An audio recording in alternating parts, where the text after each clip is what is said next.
요한일서 14장 말씀, 집을 세우는 자와 허는 자라는 제목으로 말씀드립니다. 우리는 모두 다 집을 세우는 자예요. 그런데 우리가 어디에 집을 세울 거냐라는 겁니다.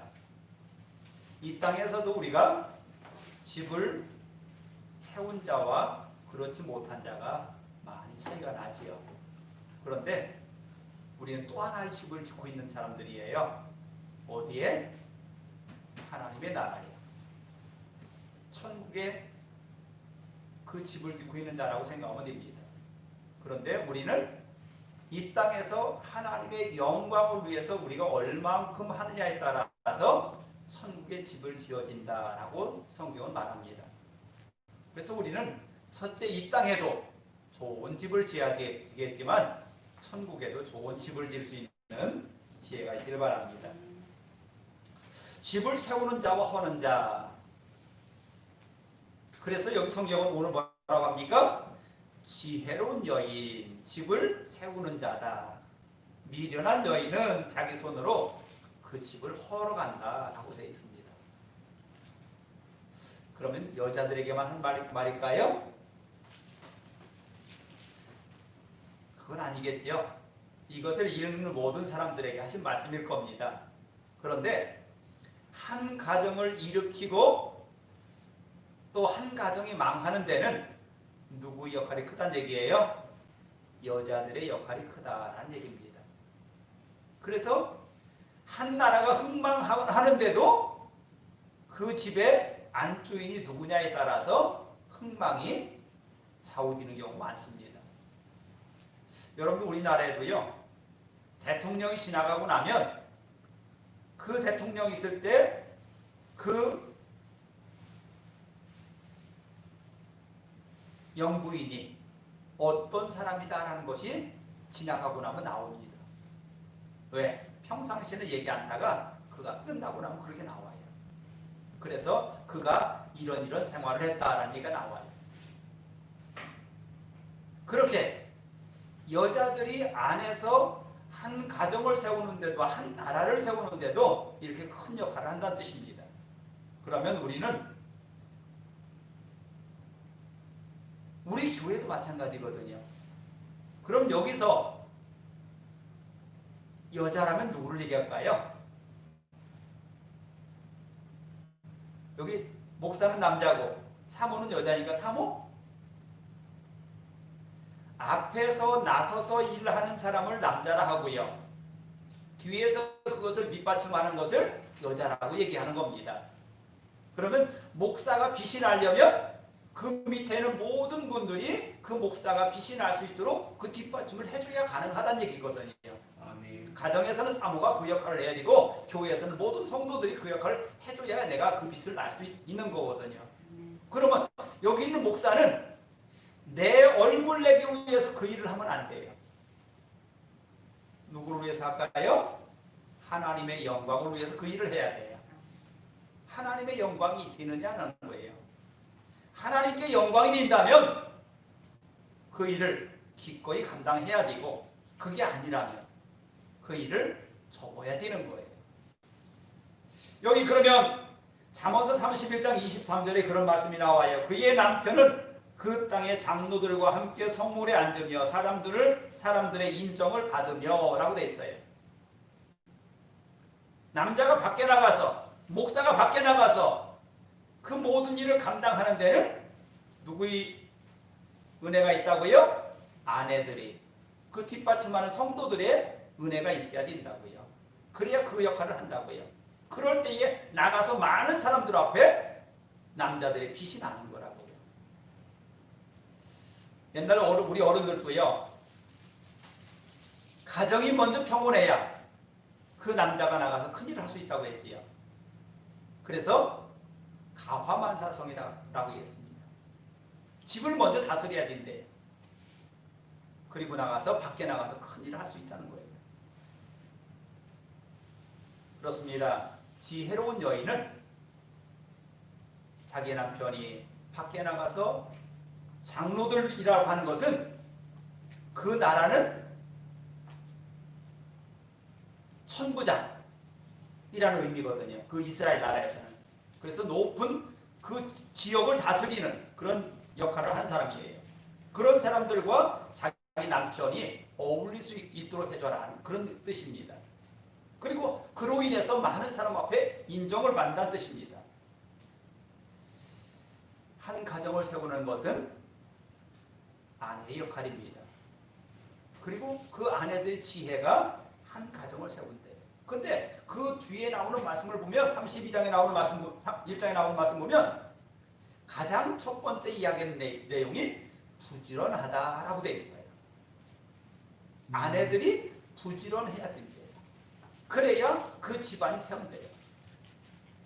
근데 거기에 보면 어떻게 해서 한 집안이 일어나는지 그 내용까지 나와요. 그런데 가장 먼저 해야 될 일이 일찍 일어나서 종들에게 그 할 일을 다 먼저 지시를 한대요. 그렇게 부지런하대요. 그러니까 주인이 부지런하다면 그 밑에 있는 모든 사람도 부지런할 수밖에 없지요. 그런데 주인이 게으르면 밑에 있는 사람들이 부지런하게 움직일 이유가 없어요. 그것처럼 먼저 한 가정이 세워지는데 아내들의 부지런함이 그 역할을 한다라는 얘기입니다. 그런데 여기 보니까 또 그렇지 않은 경우가 있지요. 어떤 경우입니까? 집을 헌다고 그랬어요. 응? 한 집안을 허문대. 저는 요즘에 우리나라 상황이나 온 세계 상황을 보면서 가정이 깨지는 것이 사탄이 가장 지혜로운 것이구나 라는 것을 전 느꼈어요.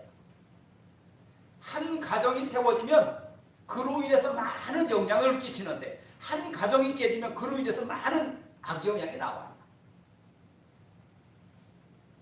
그 악영향 속에서 자라는 아이들은 또한 그 영향을 또 받을 거예요. 그렇습니다.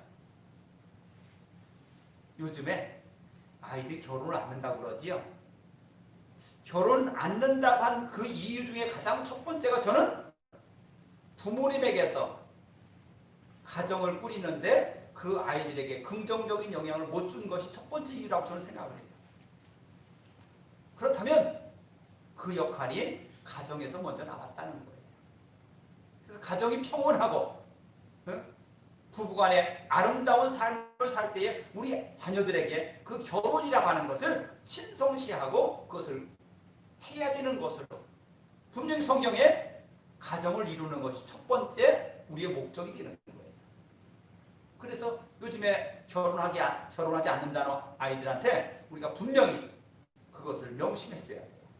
그래서 가정을 이루는 것이 우리가 이 땅에서 먼저 이루어야 될 첫 번째 목적이라는 것을, 좋은 직장 잡는 것보다도 그게 하나님께서 우리가 먼저 우선한 것인 것을 얘기하는 겁니다. 그래서 한 가정을 이루는데 경제적인 것보다 정신적인 이유가 더 크다는 겁니다. 그래서 한 가정을 아름답게 만들어낼 수 있는 그런 여인을 맞이하는 것 또한 모든 삶의 시작이 되는 겁니다. 그래서 한 가정에 남자와 여자가 만나서 둘이 연합해서 하나님 앞에와 많은 사람 앞에 아름다운 가정을 꾸리는 것이 먼저 선결돼야 될 줄 믿습니다. 여기 고린도후서 12장에 보면 이런 말씀이 나와요. 사도 바울이 한 얘기입니다. 사도 바울이 하나님께 기도합니다. 하나님, 내 이 눈병을 안지를 좀 낫게 해주세요. 그랬더니 하나님께서 네 은혜가 족하다라고 말씀하셔요. 사도 바울이 언제부터 그 병이 걸렸을라나 생각해 보니까 사도 바울이 처음에 예수님을 만날 때 어떤 것을 봤다 했어요? 강한 빛을 봤다 했지요. 그때 눈병이 생기지 않았나라는 생각을 해봅니다. 제 혼자 생각이에요. 그 이후로 그는 계속해서 안질 때문에 눈병 때문에 고생을 했어요. 그런데 그때마다 하나님은 네 은혜가 족하다라고 말씀하셔요. 그러면서 하시는 말씀이 내 능력이 약한 데서 온전하여짐이라. 내가 강하고 능력이 많아서 그 일을 하는 것이 아니라 내가 약해졌더니 나를 통해서 하나님의 영광이 나오더라는 겁니다. 하나님의 일을 하는 사람들은요, 자기 능력을 믿으면 안 되는 거예요. 내 능력은 부족한데 하나님께서 나를 도우셔서 그 일을 감당케 하셔야 되거든요. 하나님의 영, 성령께서 그 하나님의 일을 맡은 사람을 통해서 그 일을 이루어 나가는 것이 가장 큰 일이거든요. 우리는 성경에 인간의 지혜로움이 하나님의 미련한 것보다 못하다는 말씀을 분명히 알고 있습니다. 그렇다면 우리가 그렇게 내 능력을 믿고 자랑하고 교만하지 않기를 바랍니다. 우리는 여기 하나님께서 이 사도 바울을 통해서 하신 말씀을 보면 너무나 많은 교만하지 말아라, 겸손해라는 말이 많이 나와요. 그래서 한 가정을 이루는데 그 겸손함이야말로 자녀들에게도 물려지고 모든 사람들에게 그 영향을 끼치는 겁니다. 그런데 디모데전서 2장에 보면 여자는 1절 순종함으로 종용히 배우라. 여자의 가르치는 것은 남자를 주관하는 것을 허락하지 아니하노니 여자의 가르치는 것과 남자를 주관하는 것을 허락하지 아니하노니 오직 종용할지니라. 이 말씀을 보면 우리 교회에서 여자 장로님을 세우는 잘못됐어요. 여자는 나서지 말래요. 근데 장로님은 나서야잖아요. 그럼 이것이 무슨 말일까? 그 당시에 상황을 알면 이 말이 이해가 가요. 그 당시에 이방 신들의 신전에는 그 신을 모시는 여자들이 있었어요. 그게 신녀들이에요. 그럼 그 신녀들은 재물을 가지고 제사하러 오는 사람들이 남자가 여자가요? 남자들이에요. 그들과 그 이방 신 앞에서 음란을 저지르면서 하는 모든 행위를 제사라고 그래요. 그러면 거기에 있는 모든 사람들이 제사를 드린다는 얘기는 그들과 놀아나는 거잖아요. 그래서 그들이 제사 드리러 갔다 오는 자들마다 그 신녀들에게 놀아나는 그런 장면들을 보면서 이 말을 한 거거든. 그러기에 여자들이 나서는 그 모든 모습이 너무나 하나님 보시기에 악해서 지금 이 말을 한 거예요. 그럼 무슨 얘기일까요? 하나님의 사람들은요, 어떤 일이 있어도 하나님이 아닌 다른 신을 섬겨서는 안 돼요. 이게 하나님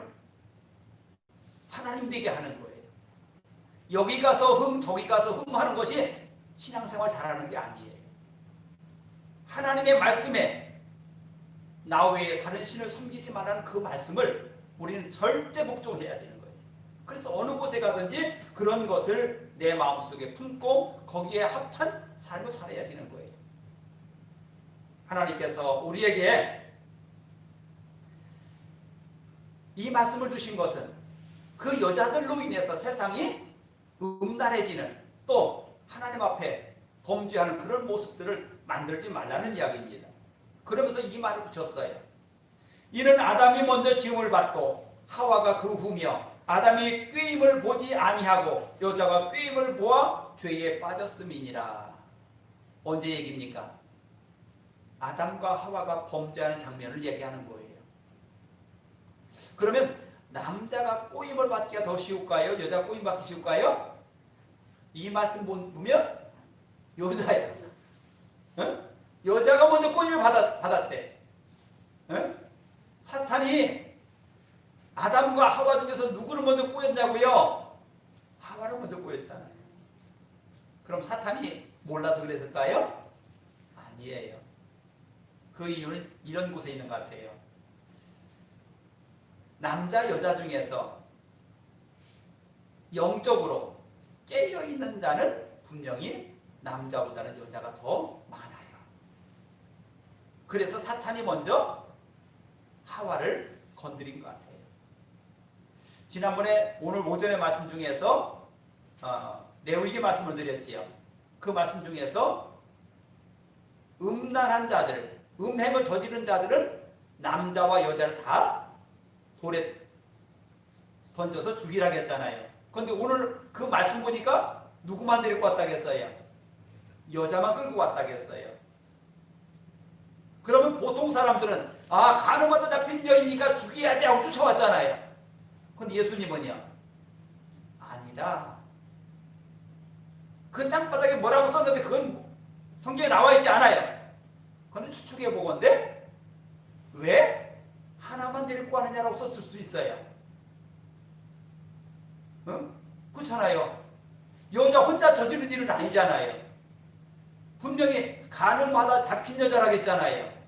그럼 거기 남자도 있어야 되잖아요. 왜 그 말씀을 드리냐면 하와가 사탄의 말에 꼬임에 넘어갈 때도 그랬거든요. 이 산에 있는 모든 열매를 먹지 말라 하더냐라고 하니까 하와가 뭐라고 그래요? 아니요, 저 선악과는 먹지 말라고 했는데 그걸 먹으면 죽을까 하노라 했습니다. 그랬어요. 그 말을 듣지 않았다면 그걸 기억할까요? 아니죠. 성경 말씀 뭐라고 되어 있어요? 정령 죽으리라고 했잖아요. 근데 그 말을 자기에게 필요한 대로만 살짝 바꿔서 이야기하다 보니까 그게 꼬임에 넘어가는 거거든요. 그러면 아무 말 하지 않았으면 이 하와의 영적인 상태가 어떤지를 모르잖아요. 근데 내가 입으로 다 하다 보니까 그 영적인 상태가 그대로 드러났어요. 이게 무슨 얘기냐면 내가 조금 안다고 초삭되는 모습이에요. 영적인 시험을 받을 때도 마찬가지예요. 내가 성경을 조금 안다고 생각할 때에 넘어지기가 쉬워요. 그걸 지금 지적하고 있는 거예요. 하나님께서 우리에게 너희들이 그걸 감당할 수 없기에 내가 너와 같이 하겠다고 하신 거잖아요. 그래서 성령을 주셨잖아요. 우리는 무슨 일이 있어도 그 성령의 지도함을 받아야 돼요. 다윗이 가장 훌륭한 왕 중의 왕이라고 성경이 기록하고 있어요. 그의 모든 행위가 하나님 보시기에 아름다워서 다윗에게 이렇게 약속하셔요. 너뿐만이 아니라 네 자손 대대로 그 왕위를 이어가게 할 거다. 그런데 전제가 하나 있다. 그 전제가 뭐였습니까?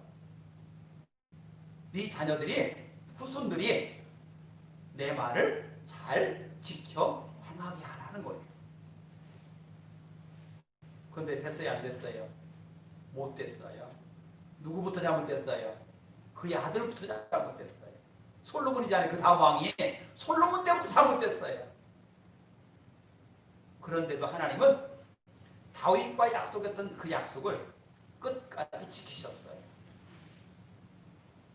마태복음 1장에 보면 예수 그리스도의 계보라 하면서 계보가 나오지요. 그러니까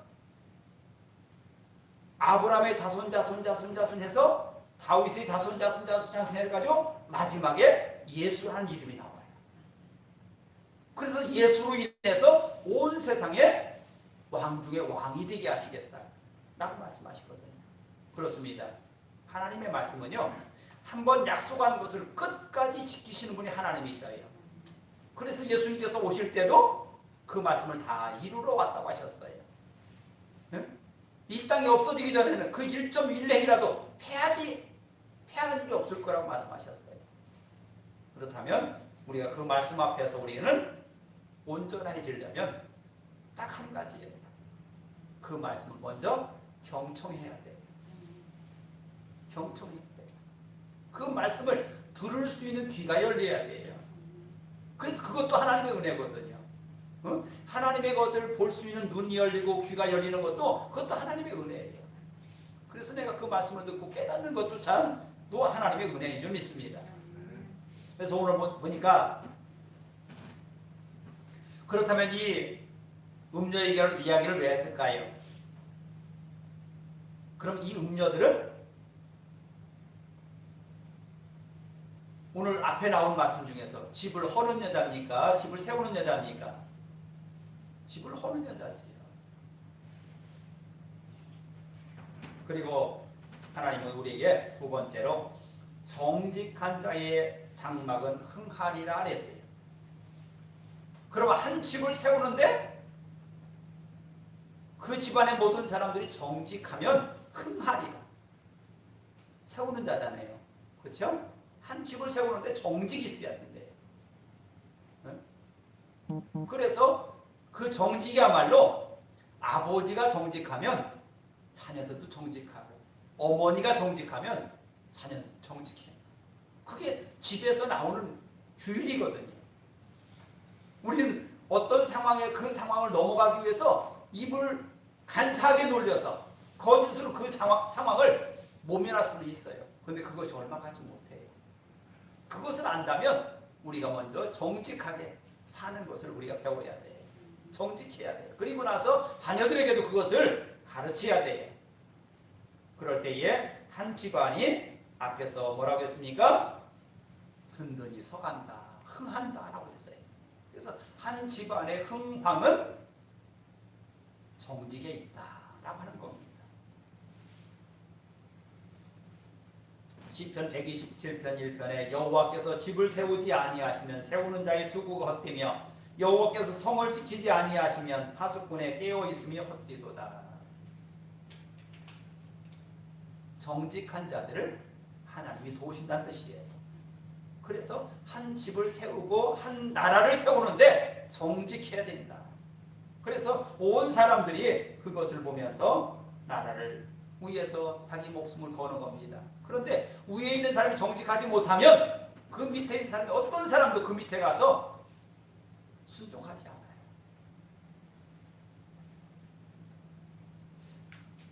유명한 일화가 있습니다. 전쟁에 나갔는데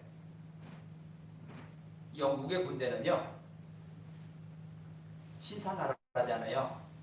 왜 신사냐라고 물어보니까 전쟁을 하는데 대장들이 앞장선대요. 앞장선.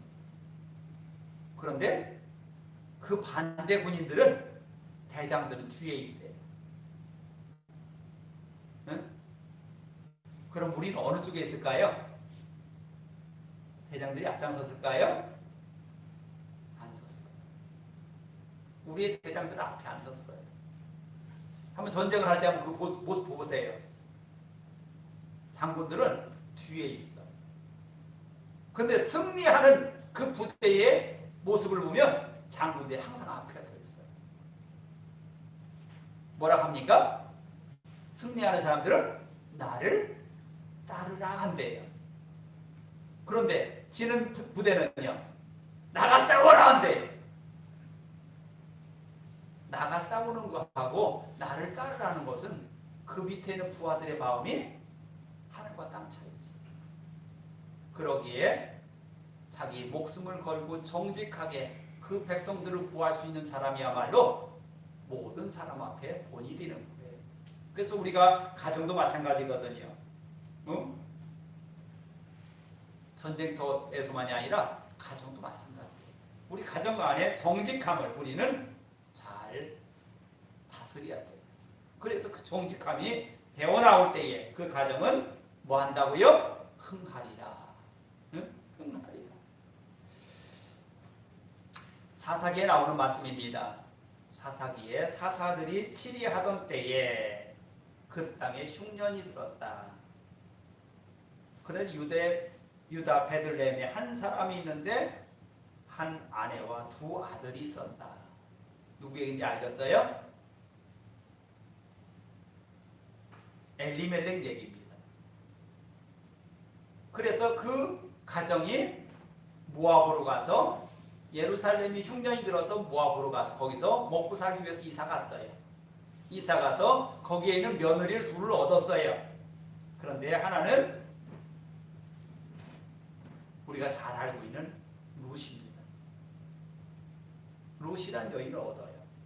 그게 작은 며느리였지요. 근데 그 작은 며느리가 신랑 아버지, 시아버지 죽고 남편도 죽고 나중에는 그 시어머니와 다시 예루살렘으로 돌아오지요. 돌아와서 새로운 가정을 만나는 그런 장면입니다. 이 말씀을 왜 드릴까요? 롯이라는 그 여인을 한번 생각해 보세요. 희망이 있었어요? 없어요. 남편도 없고요. 자식도 없어요. 늙은 시어머니만 있어요. 근데 그 시어머니를 따라서 자기 고향 본토를 떠나서 시어머니 따라서 예루살렘으로 옵니다. 그랬더니 온 이유가 뭐예요? 그 시어머니를 섬기기 위해서. 그 시어머니가 믿는 그 하나님을 믿으러 왔어요. 그랬더니 그로 인해서 뭐가 됐다고요? 예수님의 족보가 들어가는 여인이 되었다.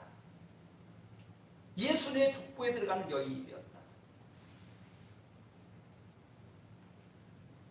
이 말씀이 어디로 연결될까요? 10계명 중에 5계명이 들어가요. 뭐라고요? 네 부모를 공경하라. 그리하면 네가 땅에서 잘되고 장수하리라. 그럼 뭐 하라는 얘기일까요? 가정이 잘 되려면 자녀들에게 뭘 가르치라고요? 효도 가르쳐라. 자녀들이 나를 섬길 수 있게 가르치라는 거예요. 그러면 나는 하지 않고 자녀들에게 섬기라고 하면 될까요? 안 되는 거예요. 저희 집에서는요, 제 생일이 되면 저를 키워주는 할머니한테 선물을 드렸고요. 아내 생일이 되면 처갓집 가서 선물 드리고 인사하고 왔어요. 그랬더니요, 우리 자녀들이 커서 두들 생일이 되면 왜 나 선물 안 해줘요? 그 말 안 해요. 뭐 하는 날이에요, 그날은? 부모님께 감사하는 날이었어요. 그래서 엊그제 1일 날이 유정이 생일이었고 6일 날이 큰딸 생일이었어요. 그래서 제가 선물 받았어요. 선물 받았어요. 이 말씀을 왜 드릴까요? 어제 카톡이 하나 왔어요. 그런데 제가 그 이야기를 형제들이 다 모인 자리에서 그 얘기를 했거든요. 그랬더니 첫째 딸 중에 하나가 생일이 지났어요. 근데 그 생일에 봉투를 예쁘게 뜨개실로 떠가지고 엄마 아빠 생일 선물 주려고 그 뜨개질을 해가지고 떠가지고 그 속에다가 5만 원짜리를 용돈을 넣어가지고 지금 걔 중학생이에요? 네, 중학교 들어가는 애. 중학교 들어가는 애가 5만 원짜리를 넣어가지고 그것을 엄마 하나 아빠 하나 줬더랍니다. 제가 거기에 그래서 그런 말을 남겼어요. 부모에게 효도하는 것이 땅에서 잘 되고 장수하리라고 말씀하셨지롱. 그래 그 써놨어요. 한 가정이 흥하고 망하는 것은 아내의 복만이 아니고 그 부부가 자녀들에게 부모를 공경하는 모습을 만들어줘야 돼요. 그럴 때에 그 가정이 세워진다. 그러면서 한 가정이 흥할 때에 그 가정으로 인해서 교회도 흥하는 거고요. 그 교회로 인해서 이 나라도 흥하는 거예요. 이게 단계거든요. 그런데 가정이 깨지면 교회도 깨지고 나라도 깨지는 거예요. 한 가정을 세우는 것은 가장 그 중심에 있는 여러분들이 그 일을 먼저 해야 돼요. 그럴 때에 그 가정이 세워지고 그것으로 인해서 하나님의 교회가 아름다워지는 겁니다. 멀리 있지 않아요. 가정의 흥망은 여러분 손에 달렸어요. 그리고 또 한 가지, 세 번째로 여호와를 경외하라 하겠습니다.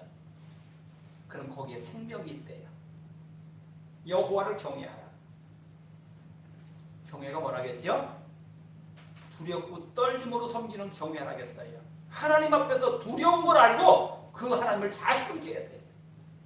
그 하나님이 나의 가정을 세울 수도 있고 망하게 할 수도 있다는 뜻이거든요. 세상의 모든 것의 이치는 하나님께 달렸어요. 여러분들 세상 믿지 않는 사람들도 뭐라고 그래요? 운이 맞아서 그래. 운이 맞아서 그렇대요. 우리는 뭐라고 해야 돼요? 하나님께서 도우셨어요 라고 해야죠. 그런데 자녀들에게 내가 가르쳐 줄 수 있는 거 한계가 있잖아요. 그렇죠? 다 큰 자녀들에게 여러분들이 무엇을 가르쳐 줄 거예요? 오직 그들을 돕고 인도하실 분은 하나님밖에 없어요. 제가 학교 다니면서 아이들을 가르치면서 그 부모들을 만나면요, 제가 보통 고학년을 많이 맡았어요. 그런데 저한테 그 부모들이 만나면 뭐라고 하냐면, 얘 이거 공부하는 거 내가 못 도와주겠어요. 어려워서 못 도와주겠대요. 그럼 그분들이 공부 안 한 분이냐? 아니에요. 다 대학들 나왔어요. 그런데 초등학생을 못 가르쳐 주겠대요. 그런 방법이 있어요. 저 아이에게 칭찬거리를 날마다 찾아서 칭찬거리 만들어 주라 했어요. 그러면 제가 알아서 할 거야. 엄마 아빠가 얘한테 무언가를 해주려고 하지 말고 칭찬거리를 찾아서 해주라. 그럼 저 아이는 신나서 그 일을 할 거야. 여러분들, 부모님 앞에 칭찬을 많이 먹은 아이는요, 밖에 나가서 자존감이 높아요.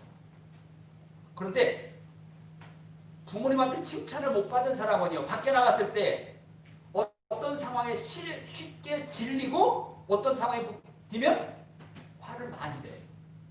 화를 많이 내고 쉽게 질리는 사람은요, 집에서 그런 칭찬을 못 받은 사람이에요. 그래서 그 속에서 여호와를 경외함을 가르친다면, 가장 크신 분이 하나님인 것을, 나를 도우신 분이 하나님인 것을 가르친다면 저는 평생 동안 그 하나님을 잃어버리지 않을 거예요. 우리가 자녀들에게 그 하나님을 못 가르친다면 나는 저에게 줄 수 있는 것을 아무것도 못 해준 거예요. 가장 큰 걸 잃어버린 거예요. 그러기에 우리는 그 하나님을 잘 가르쳐서 우리 자녀들에게 가정을 세우고 한 나라를 세울 수 있는 그런 인물들로 자랄 수 있길 바랍니다. 여호와를 경외하는 모습 첫 번째가 뭐냐면, 빈곤한 자를 불쌍히 여기는 자가 이라고 했어요. 우리 주변에 어려운 자들이 있으면 그들을 돌볼 수 있는 마음을 가지고 돌보는 모습을 자녀들에게 가르치라는 거예요. 부모들이 그렇게 살면 자녀들은 당연히 배우는 겁니다. 두 번째, 선한 일을 도모하고 살으래요. 선한 일을 도모하고 살아요. 자녀들 앞에서 내가 선한 모습으로 사는 것을 보여주래요. 세 번째는 진실한 증인이 되래요. 어떤 상황이 왔을 때 그 속에서 내가 유리한 대로만 말하지 말고 진실하게 말할 수 있는, 말하는 것을 보여주래요. 네 번째는 노하기를 더디하래요. 노하기를 더디하라. 다섯 번째는 평온한 마음을 가지래요. 평온한 마음을 가지라. 여섯 번째는 아까 1번과 거의 같은 말씀인데, 비판 사람을 불쌍히 여기는 자라 했어요. 그래서 그게 바로 누구한테 하는 거다? 주님에게 하는 거다.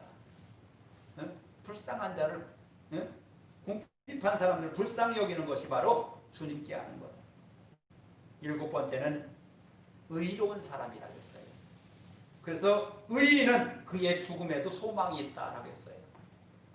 의인이 죽었는데도 그 주변에 많은 사람들이 그를 따라가거든요. 그런데 악한 자가 죽으면요, 뭐라 할까요? 잘 죽었다 가지. 네?